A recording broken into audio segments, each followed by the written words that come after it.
राज्य मंत्री श्री शुक्ला जी, प्रदेश सरकार के मुख्य सचिव समेत सभी अधिकारीगण, आदरणीय प्रधानमंत्री जी की प्रेरणा से आत्मनिर्भर उत्तर प्रदेश और रोजगार कार्यक्रम के लिए आज आदरणीय प्रधानमंत्री जी का जो मार्गदर्शन हमें प्राप्त हो रहा है, इसे शुभारंभ करने के लिए मैं सबसे पहले आदरणीय प्रधानमंत्री जी का हृदय से स्वागत और अभिनंदन करता हूं। कोरोना संकट के दौरान पूरे देश और दुनिया में भारत की ओर से जिस प्रकार से एक मार्गदर्शन आदरणीय प्रधानमंत्री जी ने पूरे देश को दिया और आज जिस रूप में कोरोना संकट के साथ ही आदरणीय प्रधानमंत्री जी ने जो एक मंत्र जान भी और जहान भी का पूरे देश को दिया और इसके बाद देश के अंदर कामगार और श्रमिकों के लिए जिन योजनाओं को आगे बढ़ाने का अपना मार्गदर्शन दिया था, उसी क्रम में आज उत्तर प्रदेश आत्मनिर्भर उत्तर प्रदेश के अंतर्गत प्रदेश के कामगार और श्रमिकों के लिए इस योजना का शुभारंभ के लिए आदरणीय प्रधानमंत्री जी के मार्गदर्शन में कार्य कर रहा है। इसके अंतर्गत 1,25,00,000 से अधिक कामगार और श्रमिकों को रोजगार उद्योगों में समायोजन और स्वतः रोजगार के अंतर्गत कार्य दिया जा रहा है। इस अवसर पर आज आदरणीय प्रधानमंत्री जी के कर कमलों से 4,03,000 सूक्ष्म लघु मध्यम उद्यम से जुड़ी हुई यूनिटों को 10,600 करोड़ रुपए से अधिक का ऋण का वितरण भी ऑनलाइन यहां पर प्रारंभ हो रहा है। इस योजना में उत्तर प्रदेश में ग्राम्य विकास विभाग, पंचायती राज विभाग के माध्यम से सामुदायिक शौचालय के निर्माण और प्रधानमंत्री आवास योजना के अंतर्गत आवास निर्माण के लिए,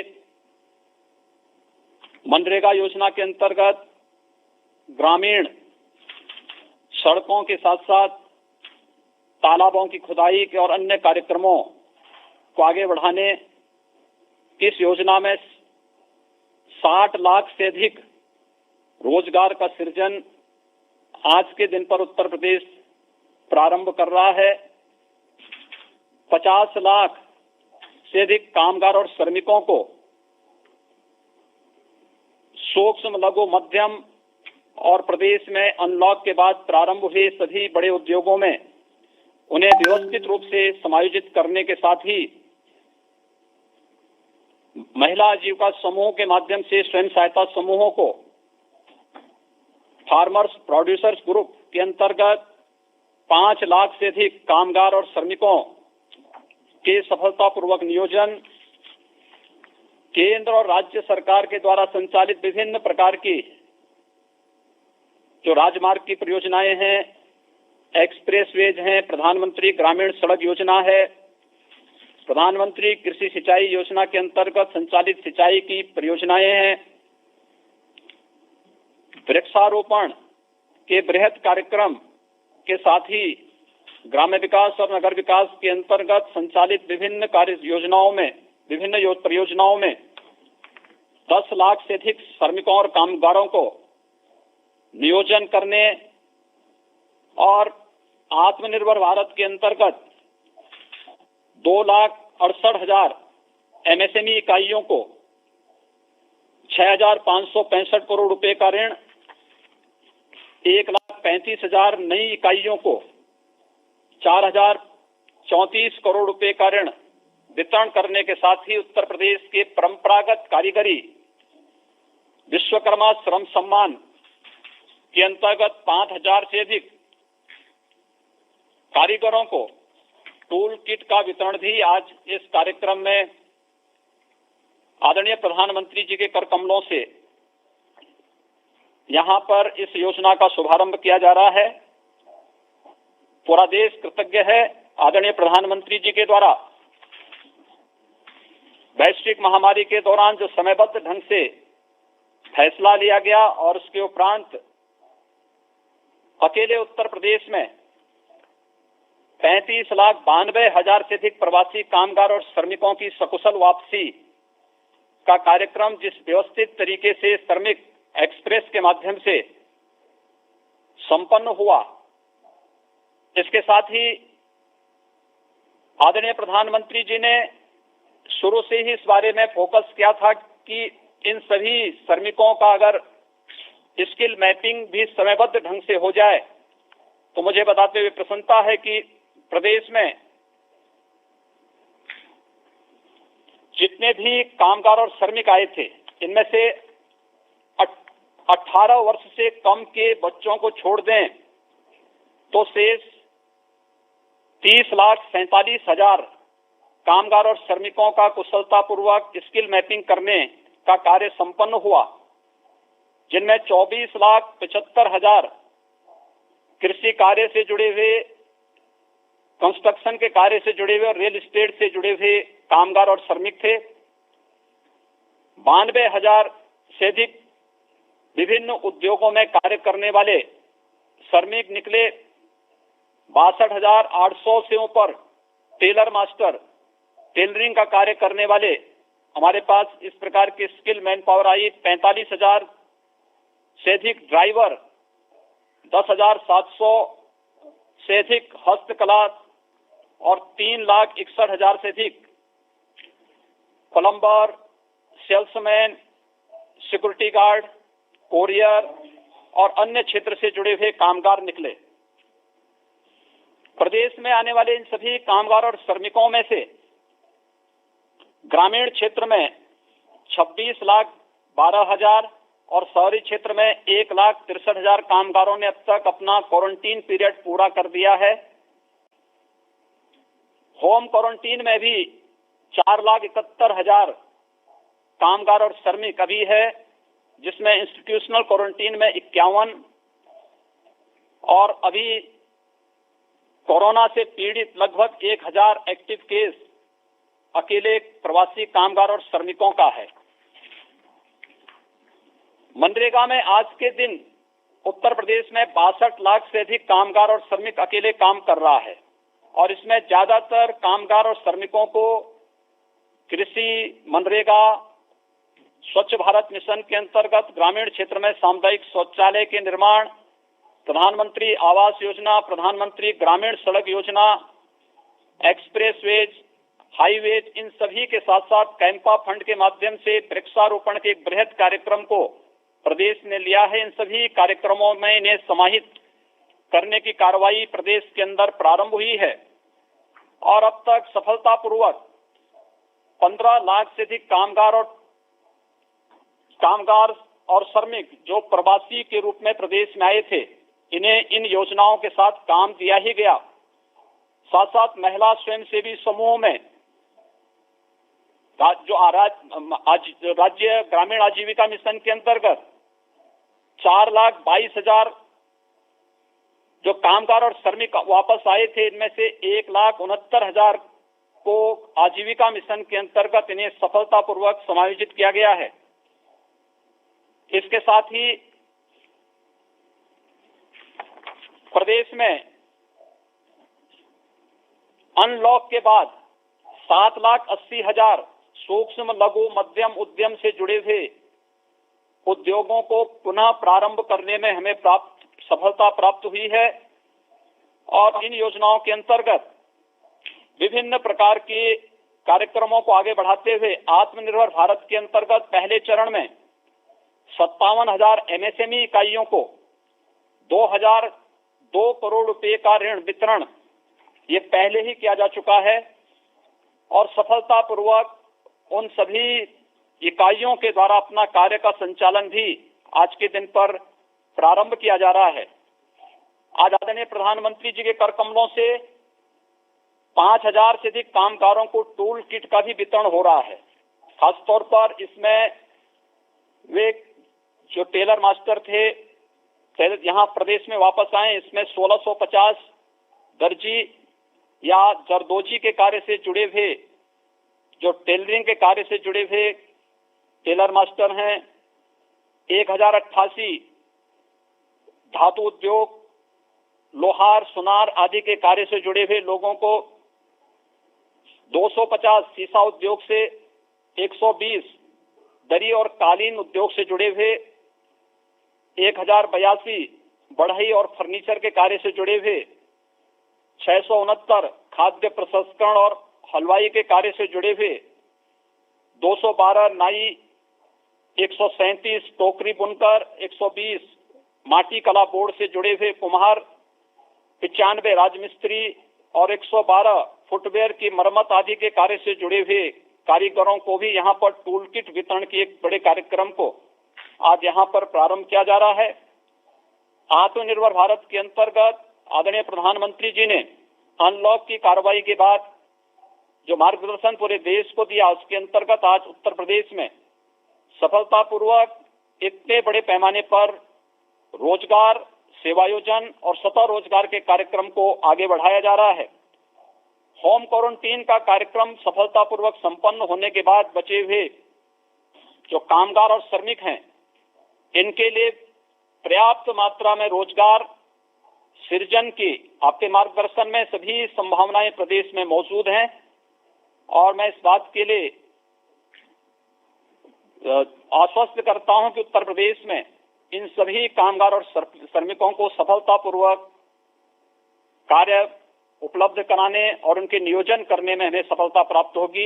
मैं एक बार फिर से उत्तर प्रदेश के लिए आज इस महत्वपूर्ण कार्यक्रम के लिए अपना मार्गदर्शन देने के लिए आपका हृदय से स्वागत और अभिनंदन करता हूं, आभार व्यक्त करता हूं। धन्यवाद मुख्यमंत्री महोदय। माननीय प्रधानमंत्री जी से मैं अनुरोध करूंगा कि कृपया रिमोट द्वारा अनावरण कर आत्मनिर्भर उत्तर प्रदेश रोजगार अभियान का शुभारंभ करें।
वैश्विक महामारी कोरोना के विरुद्ध माननीय प्रधानमंत्री श्री नरेंद्र मोदी जी के नेतृत्व में पूरा देश एकजुट होकर लड़ाई लड़ रहा है। देश की जनता के उत्तम स्वास्थ्य और बेहतर भविष्य के लिए माननीय प्रधानमंत्री जी द्वारा समय से लिए गए निर्णयों के फलस्वरूप देश सुरक्षित स्थिति में है। माननीय मुख्यमंत्री योगी आदित्यनाथ जी ने श्रमिकों की सुरक्षित वापसी के लिए रेल मंत्रालय भारत सरकार से विशेष अनुरोध कर श्रमिक स्पेशल ट्रेनों का संचालन कराया और अन्य राज्यों से श्रमिकों की निशुल्क घर तक सुरक्षित वापसी कराई। संक्रमित या लक्षण वाले श्रमिकों को कोविड अस्पताल में भर्ती कराया गया। शेष श्रमिकों को राशन किट के साथ परिवहन निगम एवं प्राइवेट बसों द्वारा उनके गृह जनपदों में निगरानी समितियों की देखरेख में भेजा गया, जहां उनका दोबारा मेडिकल परीक्षण कराया गया। क्वारंटीन सेंटर में श्रमिकों एवं कामगारों की स्किल मैपिंग कर डेटाबेस तैयार किया गया। छूटे हुए श्रमिकों की स्किल मैपिंग कराई जा रही है। जिन श्रमिकों के पास होम क्वारंटीन की व्यवस्था नहीं थी, उन्हें क्वारंटीन सेंटरों में रखा गया, जहां खाने पीने और चिकित्सा की समुचित व्यवस्था की गई। राष्ट्रीय खाद्य सुरक्षा अधिनियम एवं प्रधानमंत्री गरीब कल्याण अन्न योजना के अंतर्गत खाद्यान्न वितरित किया गया। जिन श्रमिकों के पास अन्य राज्यों के राशन कार्ड थे या जिनके पास राशन कार्ड नहीं थे, उन्हें भी 2 बार निःशुल्क खाद्यान्न दिया गया। पूरे प्रदेश में कम्युनिटी किचन के माध्यम से भी फूड पैकेट्स वितरित किए गए। इतना ही नहीं, अन्य जरूरतमंदों को भी भरण पोषण भत्ता दिया गया। भारत की संकल्प शक्ति ऐसी है कि भारत आत्मनिर्भर बन सकता है। माननीय प्रधानमंत्री श्री नरेंद्र मोदी जी के आत्मनिर्भर भारत अभियान एवं चुनौतियों को अवसर में बदलने के उनके संदेश से प्रेरित होकर उत्तर प्रदेश सरकार श्रमिकों, कामगारों को उनके घर एवं आसपास ही रोजगार देने के लिए युद्ध स्तर पर काम कर रही है। मनरेगा में प्रतिदिन श्रमिकों को रोजगार मिल रहा है। मानव दिवस सृजन में प्रदेश का देश में प्रथम स्थान है। एमएसएमई सेक्टर में उत्तर प्रदेश प्रथम स्थान पर है। एमएसएमई सेक्टर में ग्रोथ और रोजगार की सबसे अधिक संभावनाएं हैं। बृहद एवं एमएसएमई क्षेत्र की इकाइयों में 7,80,000 से अधिक यूनिट क्रियाशील हो गई हैं। कोरोना महामारी के दौरान प्रदेश में नई उत्पादन इकाइयों की भी शुरुआत हुई, जिनके माध्यम से पीपीई किट, N95 मास्क और सैनिटाइजर का उत्पादन किया गया। इससे प्रदेश में उपलब्धता बढ़ी एवं अन्य प्रदेशों में भी आपूर्ति की जा रही है। लॉकडाउन के दौरान चीनी मिलों, ईंट भट्ठों और कोल्ड स्टोरेजों के माध्यम से श्रमिकों को रोजगार दिया गया। राज्य सरकार की अन्य योजनाओं में भी रोजगार के अवसर उपलब्ध कराए गए हैं।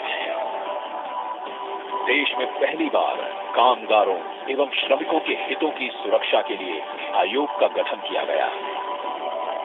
गरीब कल्याण रोजगार अभियान, आत्मनिर्भर भारत योजना और विश्वकर्मा श्रम सम्मान योजना से रोजगार की तुरंत आवश्यकता वाले कामगारों को विभिन्न कार्य क्षेत्रों में रोजगार के अवसर प्राप्त हो रहे हैं।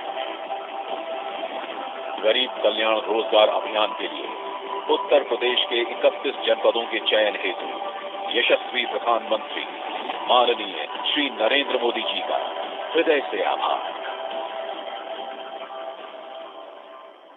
भारत के सुदूर अंचलों से वापस लौटे श्रमिक तथा कुछ स्थानीय ग्रामीण माननीय प्रधानमंत्री जी से अब वार्तालाप करेंगे। सर्वप्रथम मैं माननीय प्रधानमंत्री जी के साथ संवाद के लिए हल्धर मऊ विकास खंड कमालपुर जनपद गोंडा की सुश्री विनीता पाल को आमंत्रित करता हूं। विनीता जी नमस्ते। श्री माननीय प्रधानमंत्री, श्री माननीय मुख्यमंत्री, आपको विनीता पाल नमस्कार करती है हल्धर मऊ ब्लॉक जिला गोंडा से। विनीता जी नमस्कार। जरा अपने बारे में बताइए, अपने काम के विषय में जानना चाहूंगा मैं। नर्सरी का काम करती हूँ सर। सागवान लगाए हैं, चिप्स लगाए हैं, सहजन लगाए हैं, बेल लगाए हैं, नीम लगाए हैं और सारे से काम और मैं करती हूँ। यानी अपना खुद का है कि कोई संस्था के साथ जुड़ी है कि क्या, कैसे करती है? जी सर मेरा ही है, 10 सखी मिलके बनाए हैं। अच्छा अच्छा, आपने वो यानी समूह बनाया हुआ है? जी जी। अच्छा अच्छा। धनगर महिला स्वयं सहायता समूह 10 महिलाओं को मैंने इकट्ठा करके संगठन बना के मैंने एक काम चला दिया है नर्सरी। कब से शुरू किया वनिता जी? 2019 फरवरी से सर। और आपके यहाँ 10 बहनें हैं? ये आइडिया कहाँ से आया आपको? जी हल्धर मऊ ब्लॉक से श्री राम प्रकाश मौर्य ने मुझे सूचना दिया तो मैंने नर्सरी लिखा। अच्छा, लेकिन ऐसे ही पता चल गया कि ये काम करना है कि ये काम की कुछ ट्रेनिंग हुई, कुछ में कुछ करना पड़ा होगा ना आपको? जी सर हम सब लोग बहुत गरीब थे सर। जो हमारे ये हल्दर मऊ ब्लॉक है, मैं सर जाती रहती थी, देखती रहती थी। तो सर मैं सर से बात किए कि सर मुझे कोई काम बताओ, मैं काम करें और आगे बढ़ जाएं। तो सर ने मुझे बताया कि तुम काम करो, हम तुम्हें काम देंगे, आप आगे बढ़ जाओगी। तो मैंने एक काम सर किया, नर्सरी का काम किया। तो ये 10 बहनें कितना कमाई करते हैं? आप इस नर्सरी शुरू किए हैं तो जी हमें महीने में 50,000 बचत हो जाती है, साल में 6 लाख बचत हो जाती है। 6 लाख रुपया एक साल में? जी, और जो एक वाहन है उसको मैं महीने में 3,000 दे देती हूँ सर। जो खर्चा लगता है उसको मैं और खर्चा पानी निकाल के एक वाहन को 3,000 रुपया मैं दे देती हूँ। अच्छा, देखिए आपको तो कमाई भी हो रही है और आप पर्यावरण की रक्षा भी कर रही है। जी सीडीओ साहब ने मुझे और मदद किया है। लेकिन इसके लिए आपकी कोई ट्रेनिंग प्रशिक्षण भी हुआ होगा? कोई जी कहीं ट्रेनिंग हुआ होगा आपका? जी ट्रेनिंग हुई है। अच्छा, और बहनों का भी ट्रेनिंग हुआ? जी सर सबकी हुई है। चलिए, आप और आपके समूह की बहनें जो काम कर रही हैं, बहुत ही प्रशंसनीय काम कर रही हैं। और आपने एक प्रकार से अपने गांव में इन 10 परिवारों को आत्मनिर्भर बनाने का जो बीड़ा उठाया है और 6 लाख रुपए जितनी आमदनी करती हैं आप, मैं आपको बहुत बधाई देता हूं और आप बहुत प्रगति करें, मेरी आपको शुभकामनाएं हैं।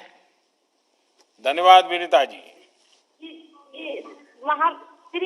श्री माननीय प्रधानमंत्री, श्री माननीय मुख्यमंत्री को विनीता पाल धन्यवाद देती है। मैं अपने नर्सरी से एक पौधे भी देना चाहती हूँ, फिर मैं फूल भी देना साथ में चाहती हूँ। बहुत अच्छा, आपका धन्यवाद। धन्यवाद विनीता जी। अब प्रधानमंत्री जी के साथ संवाद के लिए हम जनपद बहराइच चलेंगे, जहां प्रधानमंत्री आवास योजना के लाभार्थी श्री तिलक राम जी उनसे संवाद करेंगे। तिलक राम जी नमस्ते। अपना परिचय, अपने काम के विषय में थोड़ा बताइए तिलक राम जी। हम खेती करता हूँ साहब, और जैसे और पिपरमिंट लगाया था उसको काट लिया हूँ साहब, और अब धान लगाने वाले हैं। परिवार में कितने सदस्य हैं? माता जी है, पिताजी हैं, एक भाई है और मेरी बीवी है, 3 बच्चे हैं साहब। अच्छा, तो काम क्या करते हैं? काम यही खेती बाड़ी का करता हूँ साहब। अच्छा, और नरेगा में काम करता हूँ साहब। ये पीछे बहुत बढ़िया मकान बन रहा है आपका, तो बड़ा तगड़ा, क्या बात है? आपने कहा है साहब, प्रधानमंत्री जी आपने दिया है। अच्छा, आपको सरकार का लाभ मिला है? उसी में बनवा रहा हूँ साहब। तो नीचे वाला बन गया, अभी ऊपर बना रहे हैं? हाँ, नीचे वाला साहब बन गया, स्लैब पर रही साहब। अच्छा।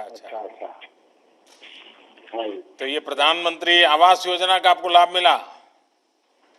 हाँ, प्रधानमंत्री आवास योजना का मुझे लाभ मिला। तो पहले कहाँ रहते थे? पहले कहीं नहीं जाते थे, घर पे ही रहते थे साहब। यानी ऐसे ही झोपड़ी में?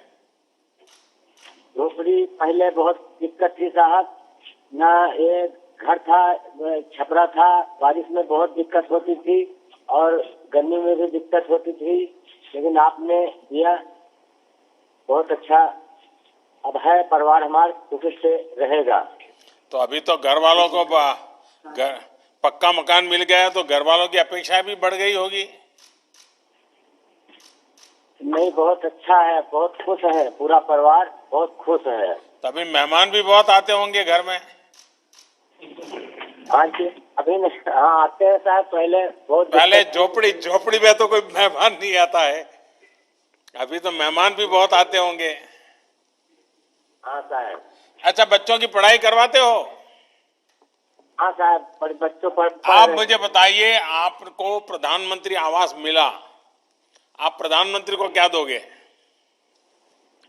प्रधानमंत्री को भगवान से कहता हूँ खूब सुखी से रहे, वो सारी जिंदगी प्रधानमंत्री ही रहे। बस ऐसा ही कह दोगे क्या? खुद देंगे नहीं आप? कुछ देने की बात बोलो ना।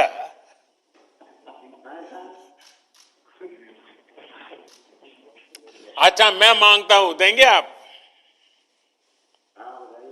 पक्का? पक्का देंगे? अच्छा देखिए, पहला तो आप मुझे प्रॉमिस कीजिए कि आप बच्चों को जितना पढ़ना है जरूर पढ़ाएंगे। कभी भी आपको थोड़ी तकलीफ पड़े तो भी बच्चों को पढ़ाएंगे, करेंगे? पढ़ाएंगे सर, पढ़ाते हैं। पक्का? पक्का सर। और हर साल मुझे चिट्ठी लिख के बताओगे कि भाई बच्चे अब यहाँ इस क्लास में आए, इतना मार्क लाए हैं, ऐसा बताओगे? बताएंगे सर। तो ये वादा पूरा करना है आपको। पूरा करेंगे सर। देखिए, हमने आपको ये आवाज दिया, सरकार की योजना से आपको लाभ मिला, तो देश की भलाई के लिए आपको भी अपने बच्चों को पढ़ाना चाहिए। पढ़ाएंगे सर, पढ़ रहे हैं। चलिए, मेरी आपको बहुत शुभकामना है, और आपकी माताजी के यहाँ से दर्शन हो रहे हैं, मैं उनको प्रणाम करता हूँ। माँ के आशीर्वाद मिले ताकि हम सब अच्छा काम करें। चलिए, बहुत बहुत धन्यवाद भैया। जिला सिद्धार्थनगर के कोडरा ग्राम पंचायत में लॉकडाउन के दौरान 693 श्रमिक वापस लौटे हैं। इन्हीं में से एक श्री कुर्बान अली जी अब प्रधानमंत्री जी के साथ वार्तालाप करेंगे। कुर्बान अली जी, नमस्ते। सर, प्रधानमंत्री जी और मुख्यमंत्री जी को मेरा नमस्कार। नमस्कार। ये पीछे जगदम्बी प्रसाद बड़ा गुस्सा करते होंगे, उनको नाराजगी होती है कि देखो ये हमारे यहाँ का कुर्बान अली तो बात कर रहा है, लेकिन मुझे बात करने का मौका नहीं मिल रहा है। कहिए कुर्बान अली, क्या करते हैं आप कल? सर, मेरा नाम कुर्बान अली है, मैं कोडरा ग्राम जिला सिद्धार्थनगर से बोल रहा हूँ। मैं मुंबई में राजमिस्त्री का काम करता था। लॉकडाउन के दौरान मैं और मेरा छोटा भाई गांव वापस लौट कर आए। प्रधानमंत्री जी को मैं आभार व्यक्त करना चाहता हूँ कि गांव वापस आने के बाद मुझे और मेरे भाई को और मेरे गांव में जितने लोग आए हैं सबको राशन किट भी दिया गया और 1000 रुपया भी दिलाया गया, जिससे हमें बहुत खुशी हुई। और राज्य सरकार को हमारे हुनर के मुताबिक हमारे ही गांव में हमें काम भी दिलाया गया, जिससे मैं राज्य सरकार और प्रधानमंत्री जी को आभार व्यक्त करना चाहता हूँ। तो कुर्बान अली जी, इस बार तो ये कोरोना के कारण आप मुंबई छोड़ करके घर आ गए, तो रमजान का महीना भी तो घर में सबके साथ मनाया होगा? नहीं सर, 15 मई में हम लोग मुंबई में थे। अच्छा अच्छा। लॉकडाउन में मुंबई से 12 मई को मैं अपने गांव वापस प्राइवेट बस से गांव वापस आ गया। अच्छा, तो अभी गांव में क्या करते हैं? आप वापस आए हैं तो? सर, गांव वापस आने से पहले मेरा मेडिकल जांच हुआ और 21 दिन होम क्वारंटीन में भी रखा गया। मैं और मेरा छोटा भाई गांव पे प्राइवेट में काम करते थे और यहाँ पे प्रधान जी हमारे सामुदायिक शौचालय बनवा रहे हैं, जिसमें हमें हमारे भाई को राजमिस्त्री का काम भी दिलाया गया। और आगे बोले प्रधान जी की राज्य सरकार द्वारा जैसे और काम भी मिलेगा, जैसे प्राइमरी की मरम्मत और गांव में घर घर शौचालय भी बनाए जाएंगे। हमें वहाँ भी राजमिस्त्री का काम भी दिलाया गया। राजमिस्त्री की हमारी ट्रेनिंग भी शुरू हो गई है, जिनका सर्टिफिकेट हमें दिलाया गया है। अच्छा अच्छा, यानी अब आप एक बड़े सर्टिफाइड राजमिस्त्री बनकर के काम के लिए जाएंगे आगे? जी सर। तो आप जब वहां थे और बीमारी की खबरें आई तो माँ बाप और सब रिश्तेदार सब बड़े चिंता में पड़ गए होंगे? सर, लॉकडाउन के समय हम भी घबरा गए थे, लेकिन आपने ट्रेन भी चलाई और घर वाले थोड़ा खुशी भी हो गए कि ये रमजान का दिन भी था और ईद भी करीब थी, इसलिए घर वाले बोले 12 मई को प्राइवेट गाड़ी से हम लोग घर चले आए, अपने परिवार के साथ ईद भी यहाँ पे मनाई। चलिए, तो सब माँ बाप भाई बहन सब खुश हो गए आप आ गए तो? सब यहाँ पे सभी खुशी है। लेकिन अभी तबीयत संभालते हो कि नहीं संभालते हो? बड़े बहादुर बन करके ऐसे ही घूम रहे हो?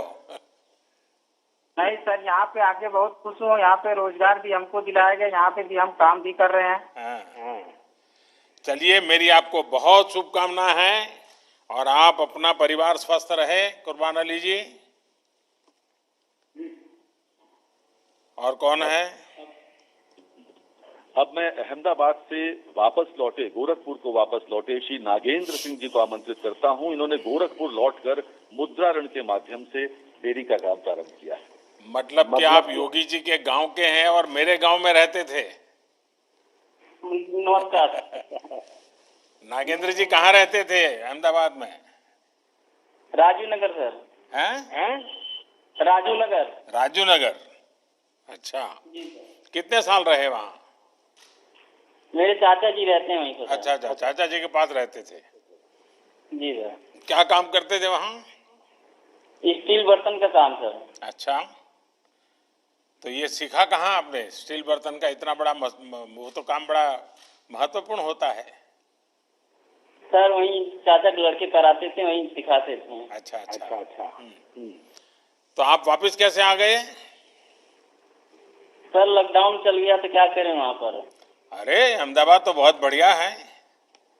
कंपनी बंद हो गई थी सर। अच्छा, यहाँ माँ भी चिंता करती होंगी, रिश्तेदार चिंता करते होंगे कि भाई बीमारी में तुम कहीं मत रहो, घर चले आओ, ऐसा हुआ होगा।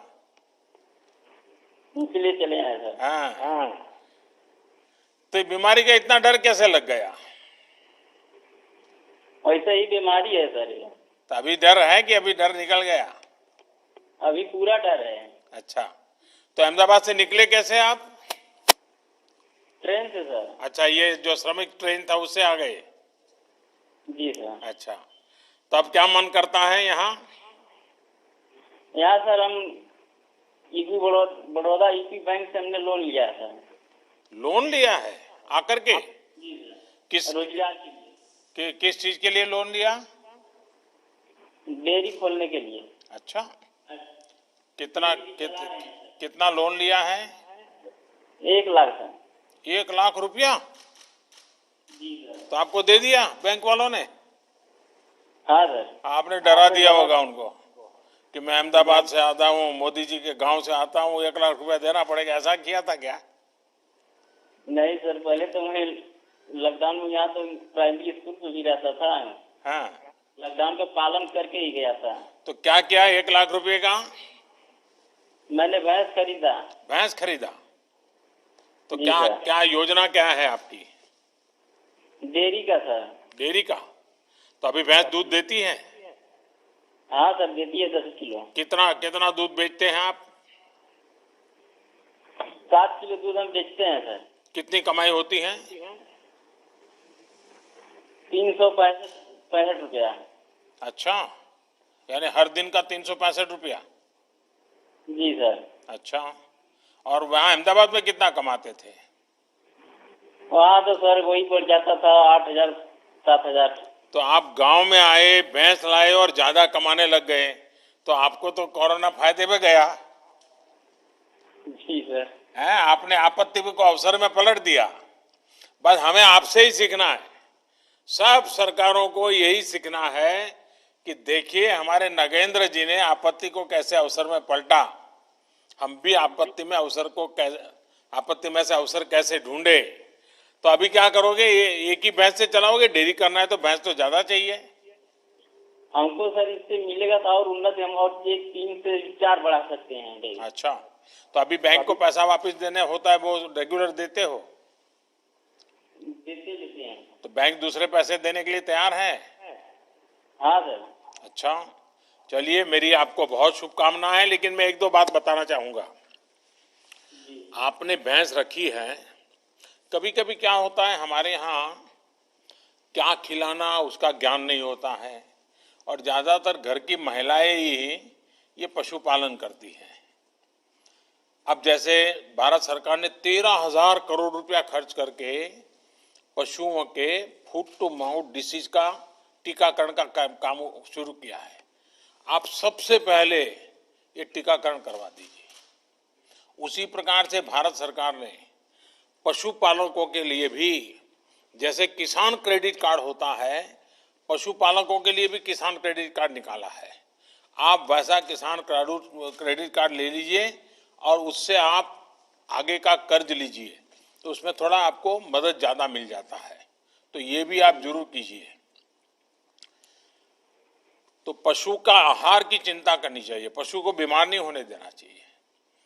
ज्यादातर क्या होता है कि हम लोग दूध देता रहता है, हमें पता ही नहीं होता है कि पशुधन का जितना महात्म्य बढ़ाओगे ना आपको अच्छा होगा। और उसका जो मलमूत्र है उससे भी अच्छा फर्टिलाइजर बना करके बेच सकते हैं आप, उससे भी कमाई कर सकते हैं।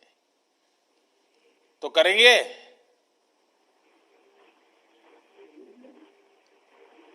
सब कुछ सुनाई दिया कि नहीं सुनाई दिया? दिया है सर। अच्छा, चलिए, मेरी आपको बहुत शुभकामनाएं हैं, लेकिन तबीयत संभालना भैया इस हालत में। आइए, और कौन है? जालौन जिले के दीपू जी को संवाद के लिए आमंत्रित करता हूं। नमस्कार जी। नमस्कार। हाँ दीपू जी, बताइए।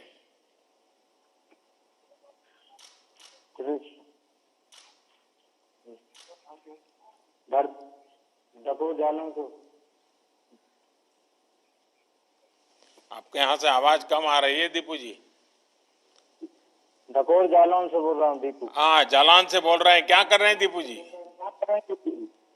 हैदराबाद में काम करते थे। हैदराबाद में? तो आपको तो दीपू गारू बोलना पड़ेगा। हैदराबाद में काम करते थे। तो आपको दीपू गारू बोलना पड़ेगा मुझे। लॉकडाउन की वजह से आ गया घर पे। नहीं दीपू जी, पहले मेरे एक सवाल का तो जवाब दीजिए। आप हैदराबाद में थे, आंध्र में थे, तो आपको तब दीपू गारू कहते होंगे लोग। सुनाई देता है आपको? हाँ सर। हाँ, अच्छा बताइए, क्या करते थे वहाँ? क्या करते थे? इंसुलेशन का काम करते थे सर। तो आगे कैसे, फिर आगे का क्या किया? और लॉकडाउन लग गया, इसलिए सर गांव घर पर आ गया। और अभी यहाँ क्या कर रहे हैं? बुंदेलखंड एक्सप्रेस में काम कर रहा हूँ सर। अच्छा,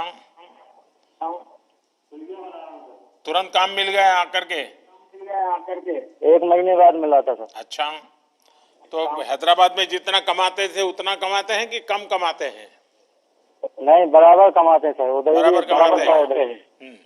हाँ सर। अच्छा, और ये सारे नियमों का पालन करते हैं? हाँ साहब, करते हैं। हाँ, देखिए, ये जो बुंदेलखंड एक्सप्रेस वे जो है ना, ये एक प्रकार से इस पूरे इलाके का भाग्य बदलने वाला है। क्योंकि इतना बड़ा एक्सप्रेस वे बनने के बाद वहां डिफेंस कॉरिडोर आने वाला है और नए नए उद्योग आने वाले हैं, और हमारा इलाका जो पानी के बिना तरस रहा था, वहां अब उद्योगों की शुरुआत हो जाएगी। तो अब आपको रोजी रोटी के लिए कहीं जाना पड़े ऐसी स्थिति नहीं बनेगी। और ये विश्व स्तरीय सड़क बन रही है। वहां के लोग पहले मिट्टी की सड़क के लिए कागज देते थे गांव के लोग, आज इतनी बढ़िया सड़क आपके यहाँ बन रही है, और मैं मानता हूं कि बुंदेलखंड का भाग्य बदल रहा है। चलिए दीपू गारू, आपको बहुत शुभकामनाएं भैया। जी सर, धन्यवाद। प्रधानमंत्री जी से वार्तालाप के क्रम के अंत में कबीरदास जी की नगरी संत कबीर नगर से 2 लाभार्थी माननीय प्रधानमंत्री जी से संवाद हेतु जुड़ रहे हैं। पहले श्री रामचंद्र जी को आमंत्रित करता हूं। रामचंद्र जी नमस्ते। प्रणाम। नमस्कार भैया, बताइए। मैं ओडीओपी के तहत जिला संत कबीर नगर का मैं एक अस्थायी निवासी हूं सर, और मुझे ओडीओपी के योजना के अंतर्गत मुझे 11 लाख रुपए का लोन स्वीकृत हुआ है। अच्छा, होजरी उद्योग के लिए सर। तो पहले से आप करते थे होजरी उद्योग? जी सर, छोटे रूप में करते थे। और उसमें अभी आपको 11 लाख रुपए मिल गया? जी। अच्छा, तो फिर आपको आश्चर्य हुआ होगा 11 लाख इतना बड़ा पैसा कैसे आ गया, और क्या करेंगे, कैसा रहेगा? आश्चर्य हुआ, कब ऑनलाइन हुआ, कब मेरे खाते में आ गया, और इतना बड़ा मतलब मैं उद्योग को विस्तार कर दिया, बड़ा कर लिया। अभी क्या कर लिया आपने? 4 बाहर से आए थे कामगार लोग, उनको मैं अपने किए रख लिया हूँ। काम कराते 3 पहले के थे, 1 हमारे घर के हैं। तो 8 लोग काम करते हैं। 8 लोग। तो आप 8 लोगों का पेट भरते हैं। जी। वाह। चलिए, आपका ये जो स्वरोजगार और उद्यमशीलता को मैं बहुत बधाई देता हूं। और बैंक में से रेगुलर अच्छा पैसा जमा करना, लेना, कारोबार करोगे तो बहुत बड़े बन सकते हो। और दुनिया में जितने बड़े लोग बने हैं ना, सब छोटे से ही शुरू किया है जी। और जिन्होंने छोटे से शुरू किया वो सचमुच में बड़े बने हैं। जिनको विरासत में मिल जाता है वो तो लुढ़क जाते हैं कभी कभी। तो मैं आपको बहुत शुभकामनाएं देता हूं। और कौन है आपके साथ बात करने वाले? जी सर, प्रणाम। नमस्ते। कुमार राय, ग्राम दुघरा, पोस्ट बनियाबाड़ी, जनपद संत कबीर नगर का निवासी जी। मेरा व्यापार सर बेकरी का है। बेकरी का काम है? कितने सालों से है? ये सर 6-7 साल से। तो पहले क्या करते थे बेकरी में? आप क्या क्या बनाते हैं? जी सर, मैं रस बनाता हूँ। अच्छा। हाँ, हो चाय के साथ लेते हैं। जी। हाँ। तो हम चाय वालों को तो मालूम है ना कि रस तो फिर क्या कर रहे हैं अभी? जी सर, वही बेकरी का विस्तार कर रहे हैं। प्रधानमंत्री रोजगार योजना के अंतर्गत जो लाभ मिला मुझको, उससे बेकरी विस्तार कर रहे हैं। और उसके बाद जो उनमें लेबरों और कामगारों की आवश्यकता है वो साफ भर रहे हैं। मेरे यहाँ बिहार के और बलरामपुर डिस्ट्रिक्ट की लेबर है। कितने लोग हैं आपके यहाँ? मेरे यहाँ सर पहले 10-12 थे, अब 12 और बढ़ रहे हैं। 24 लोगों को काम दे दिया आपने? जी सर। और ये जो श्रमिक वापिस आए उनमें से 12 को दिया? जी। तो आपका कारोबार बढ़ रहा है कि बस सेवा भाव से ही सबको काम दे रहे हो? सर कारोबार भी बढ़ रहा है, सेवा भाव भी हो रहा है। हाँ, कहीं ऐसा ना हो कि घर का कारोबार रह जाए और आप सबको काम दे दो और फिर घर में कोई खाना ही न दे आपको। तो अच्छे से काम हो रहा है बाजार में? सब चीजें डेली रोज ताजा बिकता है माल आपका? डेली की पैकेजिंग करके बाहर बेचते हैं? मैं पैकिंग करके जिले में और पड़ोसी जिले में। अच्छा। इतने तक नहीं बिक जाता है। चलिए, मेरी आप सबको बहुत शुभकामना है भैया। आपका स्वास्थ्य जरूर संभालिए और मेहनत से जिंदगी बहुत कुछ आगे बढ़ सकती है। ये आप सबने करके दिखाया। धन्यवाद आप सबका। अब वो माननीय प्रधानमंत्री जी से अनुरोध कि वे अपने उद्बोधन से हम सबका मार्गदर्शन करें। माननीय प्रधानमंत्री महोदय। साथियों नमस्कार। मुझे आप सबसे बात करने का मौका मिला और जितना लोगों से बात करते हैं हर बार नई नई चीजें जानने को मिलती है।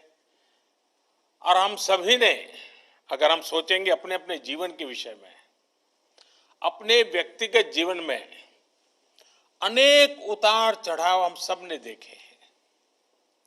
हमारे सामाजिक जीवन में भी गांव में, शहर में अलग अलग तरह की कठिनाइयां आती ही रहती है।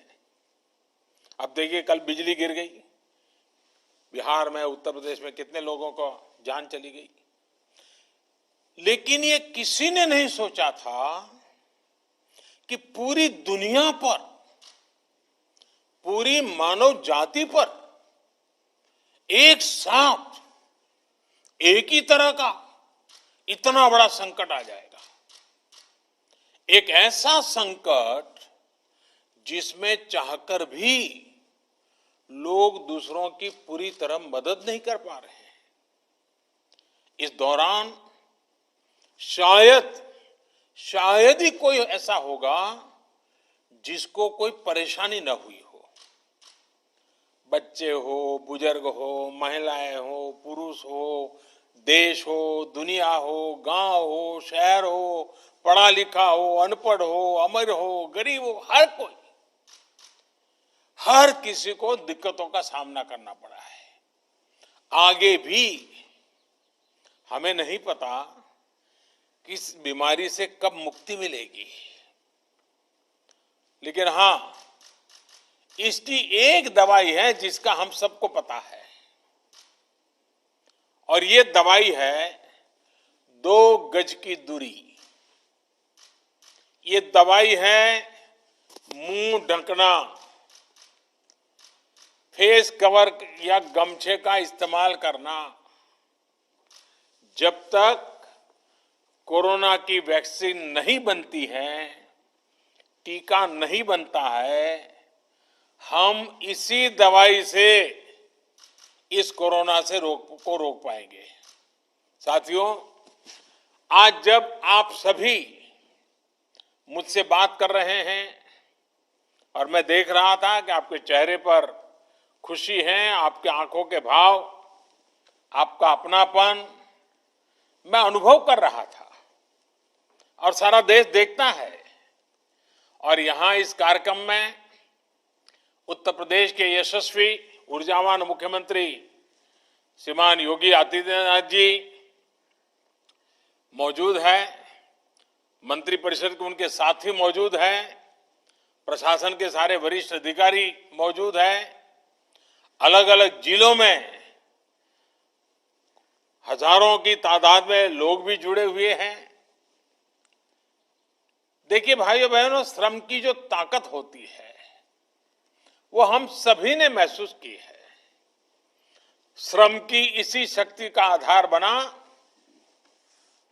भारत सरकार द्वारा शुरू किया गया गरीब कल्याण रोजगार अभियान,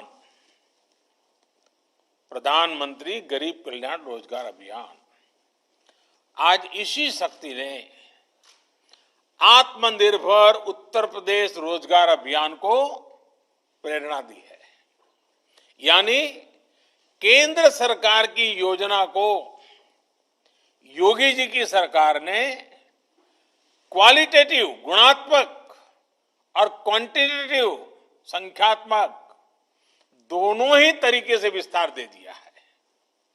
यूपी सरकार ने न सिर्फ इसमें अनेक नई योजनाएं जोड़ी हैं, लाभार्थियों की संख्या बढ़ाई है, बल्कि इसे आत्मनिर्भर भारत के लक्ष्य के साथ भी पूरी तरह जोड़ दिया है, क्लब कर दिया है। और आपने सुना होगा, मैं हमेशा कहता हूं डबल इंजन। मैं जिस डबल इंजन की बात हमेशा करता हूं, ये प्रयास आत्मनिर्भर उत्तर प्रदेश रोजगार अभियान इसका बहुत उत्तम उदाहरण है। और मुझे पूरा विश्वास है कि योगी जी के नेतृत्व में जिस तरह आपदा को अवसर में बदला गया है, जिस तरह योगी जी और उनकी पूरी टीम जी जान से जुटे हैं, देश के अन्य राज्यों को भी इस योजना से बहुत कुछ सीखने को मिलेगा। हर कोई इससे प्रेरणा पाएंगे। मुझे उम्मीद है कि अन्य राज्य भी अपने यहां ऐसी योजनाएं लेकर आएंगे। और मैं तो यूपी का सांसद हूं। जब उत्तर प्रदेश में इस प्रकार से अच्छे काम होते हैं तो मुझे जरा ज्यादा ही आनंद होता है, क्योंकि वहां के लोगों की मेरी भी जिम्मेवारी है। साथियों, संकट के समय जो साहस दिखाता है, सूझबूझ दिखाता है, सफलता उसी को मिलती है। आज जब दुनिया में कोरोना का इतना बड़ा संकट है, तब उत्तर प्रदेश ने जो साहस दिखाया, जो सूझबूझ दिखाई, जो सफलता पाई, जिस तरह कोरोना से मोर्चा लिया, जिस तरह स्थितियों को संभाला, मैं सच कहता हूं अभूतपूर्व है, प्रशंसनीय है। इसके लिए मैं उत्तर प्रदेश के 24 करोड़ नागरिकों की सराहना करता हूं। इन उत्तर प्रदेश के सभी मेरे भाइयों बहनों को मैं आज विशेष रूप से नमन करता हूं। आपने जो काम किया है वो पूरी दुनिया के लिए एक मिसाल है। उत्तर प्रदेश के आंकड़ों में दुनिया के बड़े बड़े एक्सपर्ट्स को चकित कर देने की अद्भुत क्षमता है।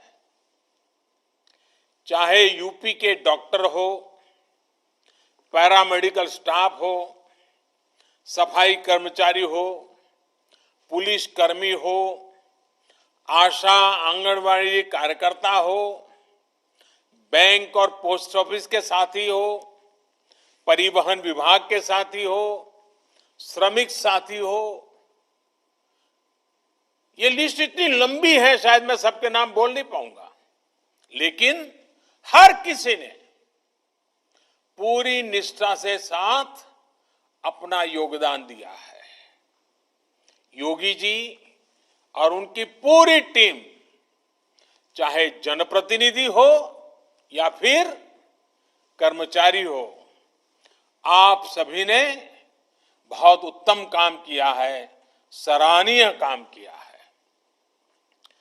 आप सभी ने मिलकर यूपी को जिस मुश्किल स्थिति में संभाला है, आने वाले अनेक वर्षों तक उत्तर प्रदेश के हर बच्चा, हर परिवार इसको बड़े गर्वपूर्वक याद करेगा, आने वाली पीढ़ियां याद करेगी। साथियों, उत्तर प्रदेश के प्रयास और उपलब्धियां इसलिए विराट हैं क्योंकि ये सिर्फ एक राज्य भर नहीं है। अगर 24 करोड़ की जनता की बात करें तो ये हमारा उत्तर प्रदेश दुनिया के कई देशों से बड़ा राज्य है। इस उपलब्धि को यूपी के लोग खुद महसूस कर रहे हैं, लेकिन इसको हम तब ज्यादा अच्छे तरह समझ पाते हैं और इन आंकड़ों जब जानेंगे तो हम हैरान हो जाएंगे। जरा तुलना करने से पता चलता है कि आज उत्तर प्रदेश ने कितनी बड़ी सिद्धि प्राप्त की है। मैं उदाहरण के तौर पे आपको बताता हूं। हम यूरोप के 4 बड़े देशों को देखें। मैं यूरोप के 4 देशों का उल्लेख करता हूं। इंग्लैंड, जो 250 साल हमारे पर राज करके गया, फ्रांस, इटली, स्पेन। मैं इतने ही राज्यों की बात करता हूं। ये देश 200-250 साल तक दुनिया में सुपर पावर हुआ करते थे। आज भी दुनिया में इनका दबदबा है। आज अगर इन चारों देशों की कुल जनसंख्या को अगर हम जोड़ दें, इन 4 देशों की कुल संख्या को जोड़ दें, तो वो भी जैसे उत्तर प्रदेश के 24 करोड़ हैं, इन 4 देशों की जनसंख्या भी 24 करोड़ होती है।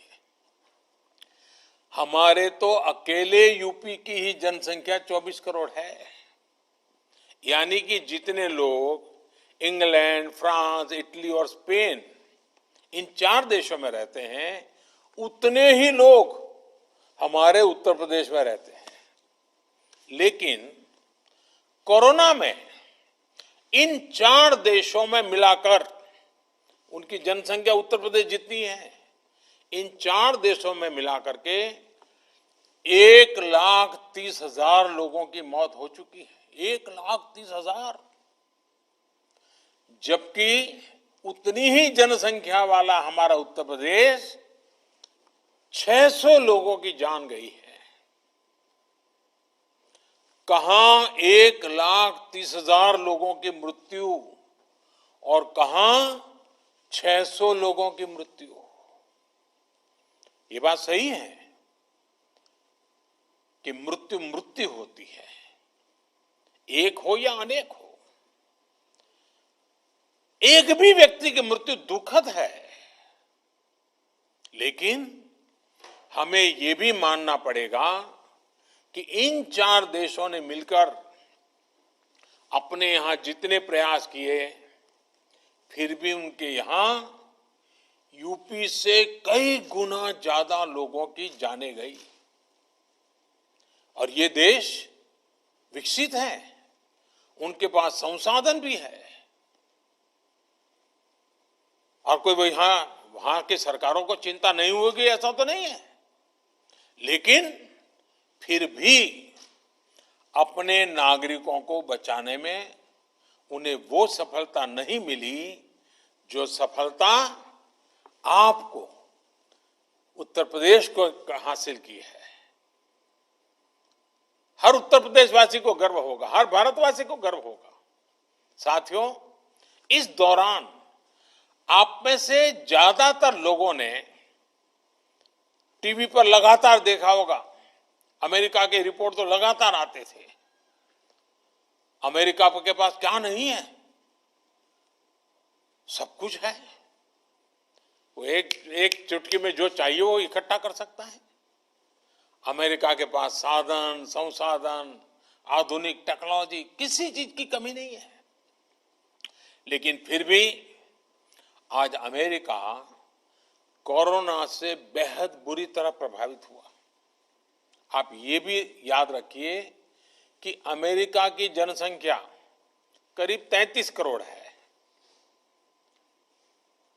यूपी की जनसंख्या 24 करोड़ है, लेकिन अमेरिका में अब तक 1,25,000 लोगों की मौत हो चुकी है, जबकि हमारे उत्तर प्रदेश में 600 लोगों की मृत्यु हुई है।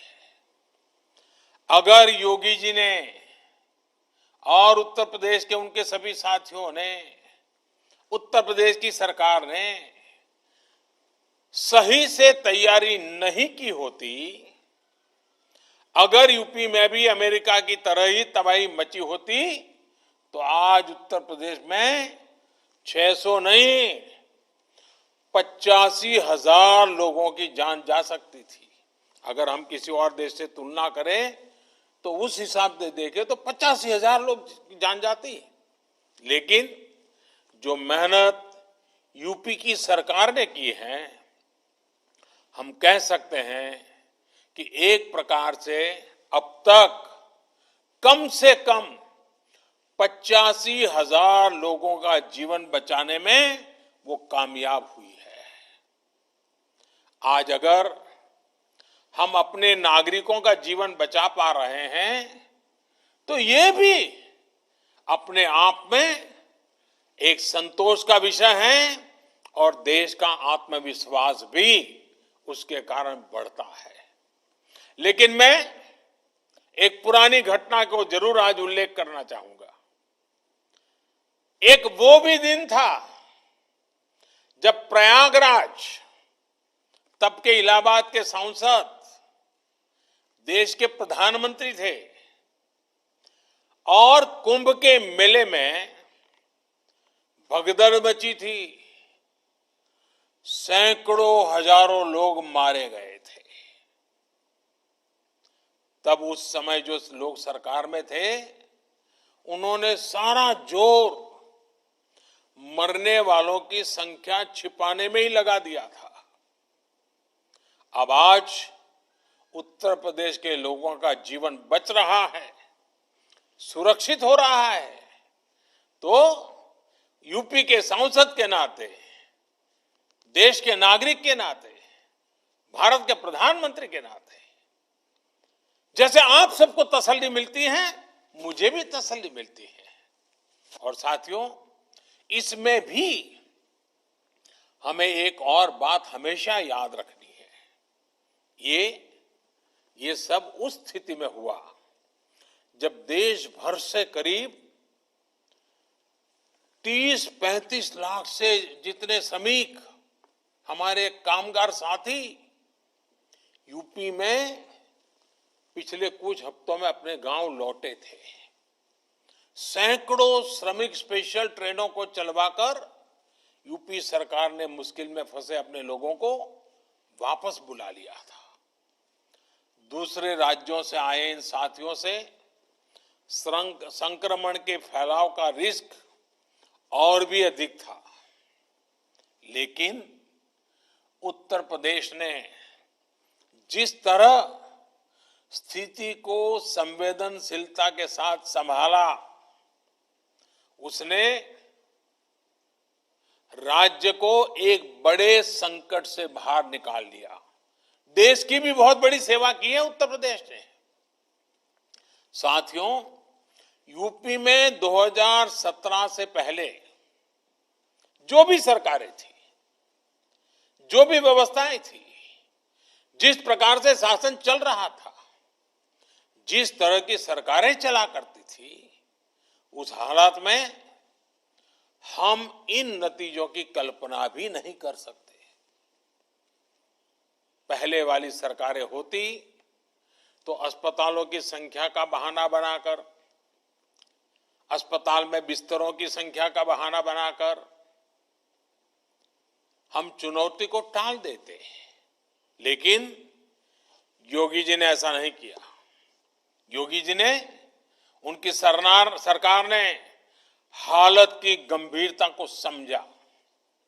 उन्होंने समझा कि इतने बड़े देशों की क्या हालत हो रही है, बड़े बड़े समृद्ध देशों की बर्बादी हो रही है, तो उन्होंने बुरा अंदाज लगा लिया। और वे देखते हुए उन्होंने और उनकी सरकार ने युद्ध स्तर पर काम किया। क्वारंटीन सेंटर हो, आइसोलेशन की सुविधा हो, इसके निर्माण के लिए पूरी ताकत झोंक दी गई। आप कल्पना कर सकते हैं,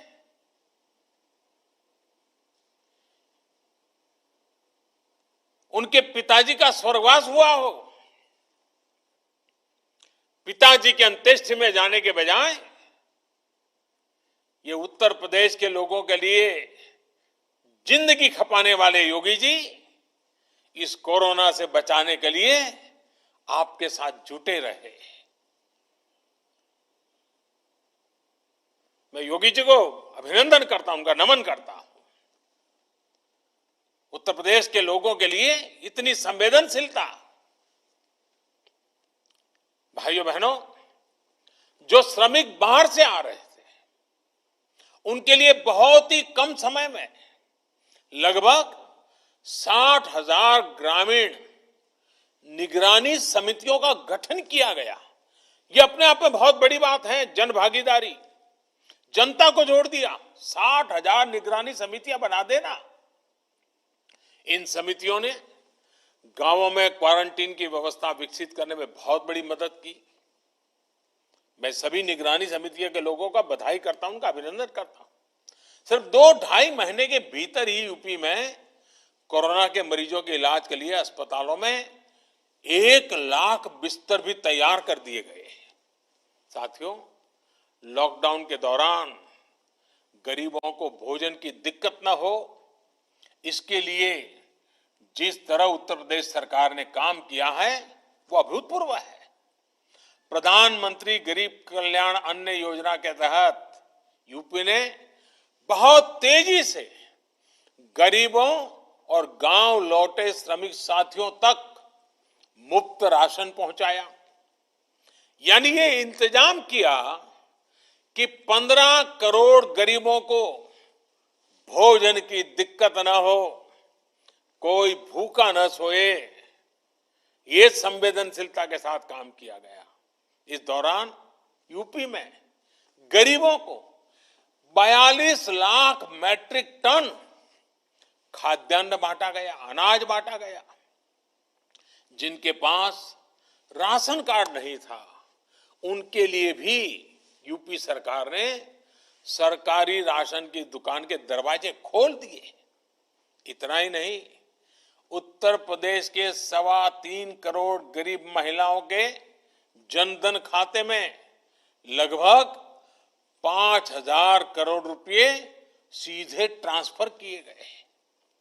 आजादी के बाद के इतिहास में संभवतः किसी सरकार ने इतने बड़े पैमाने पर गरीबों की मदद नहीं की है।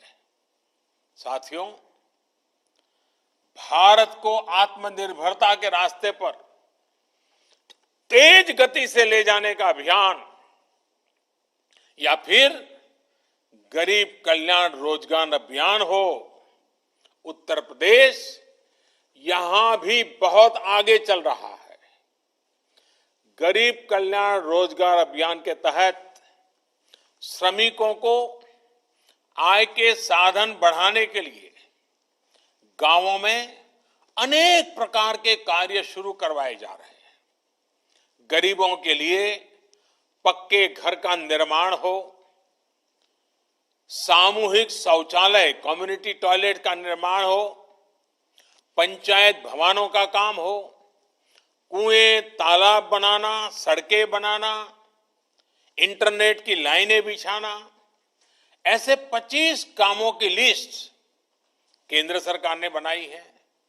आज इसको विस्तार देते हुए इसमें आत्मनिर्भर भारत अभियान को भी शामिल करते हुए उत्तर प्रदेश ने सीधे करीब करीब सवा करोड़ श्रमिक और कामगार साथियों को रोजगार देने का बीड़ा उठाया है, प्रयास किया है।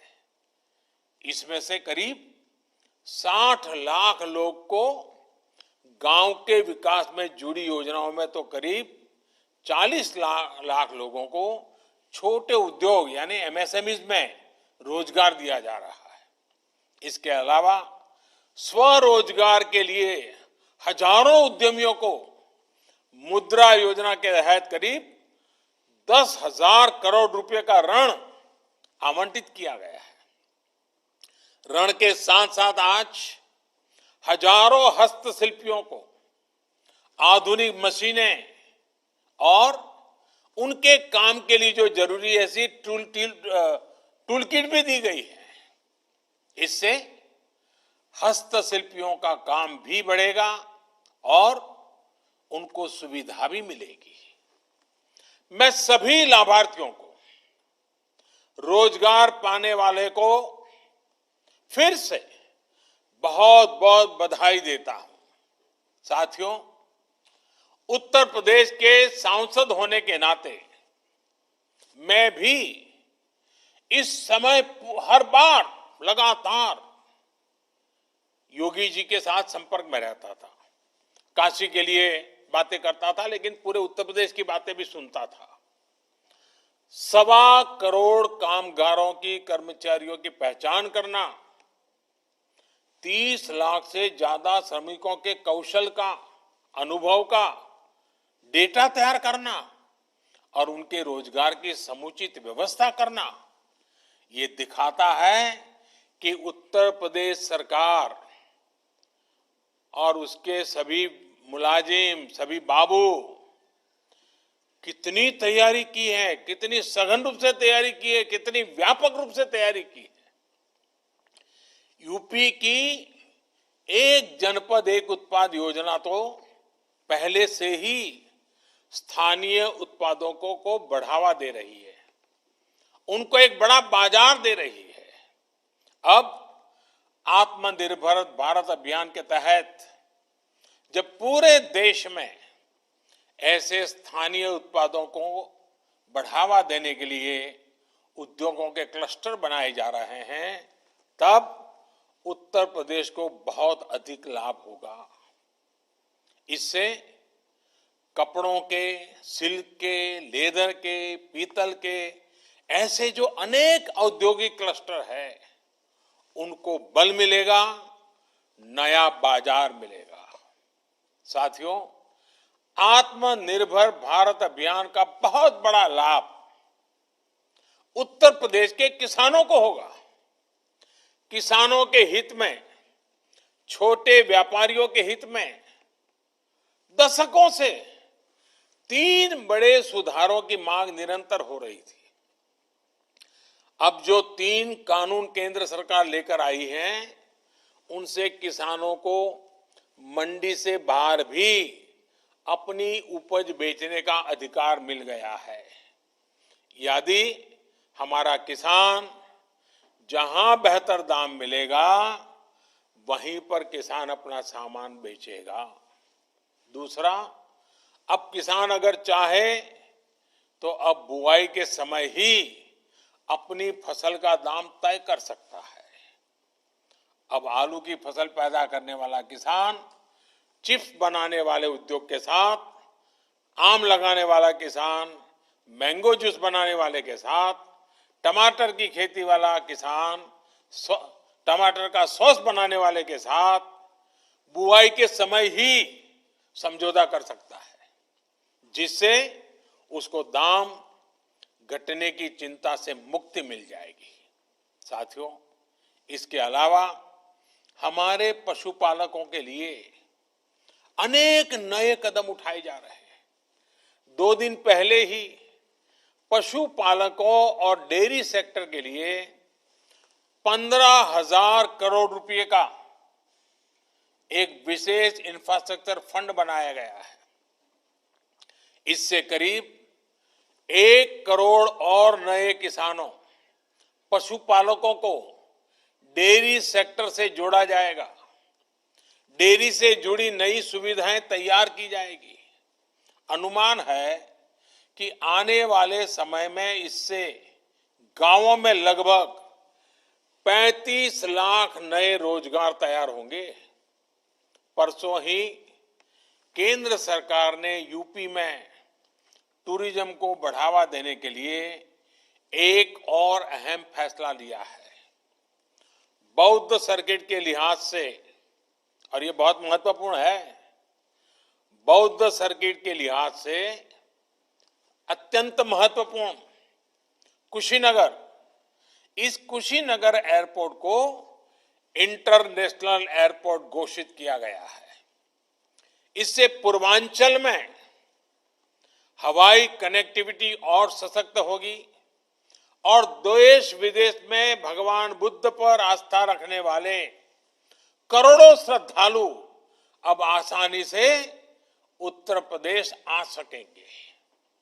इससे भी स्थानीय युवाओं के लिए रोजगार और स्वरोजगार के अनेक अवसर बनेंगे। और ये पर्यटन क्षेत्र की एक विशेषता आप भी जानते हैं, ये क्षेत्र कम से कम पूंजी में अधिक से अधिक लोगों को रोजगार देता है।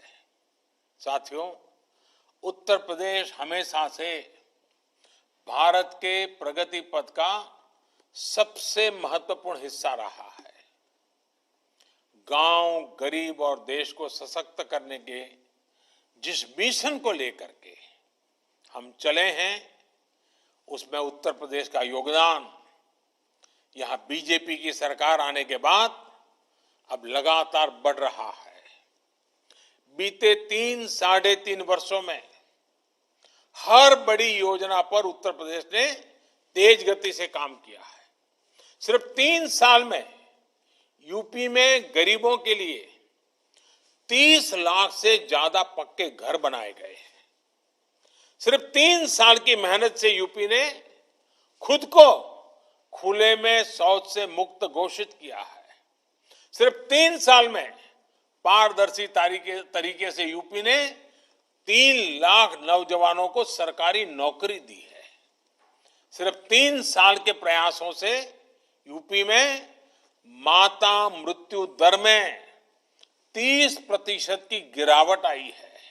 साथियों, बरसों से पूर्वांचल में एन्सेफेलाइटिस महामारी की तरह ये कहर बरपाती थी।